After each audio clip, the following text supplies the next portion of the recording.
Baik, Jar, ini menarik nih Jar. Kalau bicara soal alkohol, bicara soal minuman oplosan, memang ya apa ya, itu bukan hal yang tabu sebenarnya. Betul. Memang realnya memang sudah ada di lingkungan kita, apalagi kita berada di ibu kota provinsi Kepulauan Bangka Belitung ya. Nah, kalau Fajar sendiri melihatnya seperti apa nih? Paling catatan Fajar saja. Sementara ini dulu seperti apa? Ya, terkait minum alkohol ya, mungkin karena kita lihat juga di lapangan pastinya kan, yang namanya kita lihat ya realita di lapangan, kemudian di lingkungan-lingkungan kita seperti apa.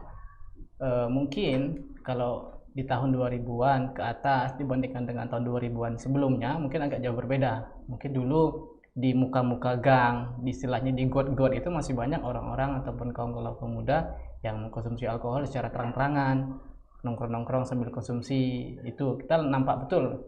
Tapi mungkin di tahun 2000-an ke atas perilaku-perilaku itu mungkin agak kurang dilihat oleh kasat mata. Nggak tahu perubahan ini karena memang ada perubahan kepribadian anak-anak muda kita, atau memang ada perubahan-perubahan dalam peraturannya, ataupun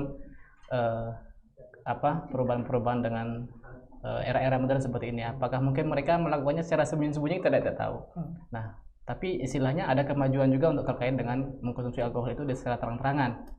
Hanya saja mungkin di tahun 2000-an ke atas ini mungkin banyak juga kita lihat yang aneh-aneh lah mungkin. Tidak hanya mereka mengkonsumsi alkohol yang memang sudah bermerek ataupun sudah diproduksi secara produksi besar-besaran ataupun punya izin dari pihak pemerintah ataupun pihak yang terkait, tetapi juga mereka sekarang ini yang justru menjadi isu-isu yang luar biasa. Sekarang anak-anak muda kita mengkonsumsi oplosan itu.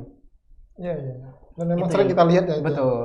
Dan itu yang terkadang kita agak susah, karena dari segi oplosan mungkin kita lihat barang-barangnya, kemudian apa yang nampak secara kasat mata itu adalah produk-produk yang diboleh-bolehkan saja, minuman soft drink, kemudian terkadang ada dari obat-obat bebas yang dijual itu ke Mereka dan seperti apotek. dalam tanda kutip menjadi dokter-dokter dadakan gitu ya.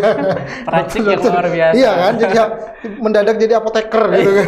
Jago soal ini campur ini campur ini, kemudian oke, Betul. you bisa ya gitu ya, lumayan gitu kan. Dan itu memang faktanya memang demikian. Betul. Dan kita masih sangat tahu betul sampai itu. Bahkan saya pernah mendapatkan satu peristiwa dan itu masih ada dalam catatan kita. Kalau ditelusuri juga di catatan digital, kemudian di catatan cetak kita di Bangka Post Group, ada di sebelah timur ya, sebelah timur, di sebelah Belitung, maksudnya di Pulau Belitung, saudara kita. Anak-anak mudanya lebih ekstrim. Ya. Dia mencampur berbagai minuman, racikan minuman itu menggunakan apa namanya kalau perempuan ini? Pembalut wanita. Pernah dengar berarti? Pernah dengar. Itu. Saya sampai kepikiran ini ada apa dengan generasi muda. Walaupun itu sudah terjadi beberapa tahun yang lalu ya, tapi faktanya kan ada. Masih ada. Maksudnya catatannya tetap ada. Ini saya sampai ya ampun, ini kitanya yang sudah mulai mundur, pemikiran yang sudah mulai mundur, atau seperti apa? Mungkin Fajar ada catatan tersendiri nggak, hal-hal yang seperti ini nyeleneh banget kan sebenarnya kan? Maka kami juga sebagai apa ya, tokoh-tokoh pemuda lah istilahnya bisa dikatakan seperti itu. Mendengar hal itu tuh luar biasa. Yang pertama luar biasa adalah mereka tuh idenya dapat dari mana? Bisa menemukan hal-hal sedemikian rupa kan harus pertama mungkin melalui kajian atau mungkin coba-coba dulu atau dapat informasi dari mana. Itu luar biasa sekali saya pikir. Artinya mereka itu anak-anak muda punya potensi untuk jadikan hal yang positif kalau memang mereka dibina, kemudian diberikan wadah yang baik.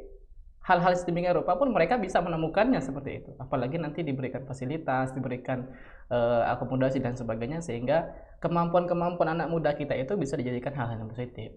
Itu sih mungkin. Jadi kan mungkin di satu sisi ini lucu bin ajaib sebenarnya. Tapi di satu sisi sebenarnya kita sedih, ya kan? Kita prihatin. Kalau coba saja bayangkan kalau kita bisa mengarahkan kreativitas mereka yang seperti ini itu ke arah yang jauh lebih positif, saya pikir bisa lebih bermanfaat. Bisa.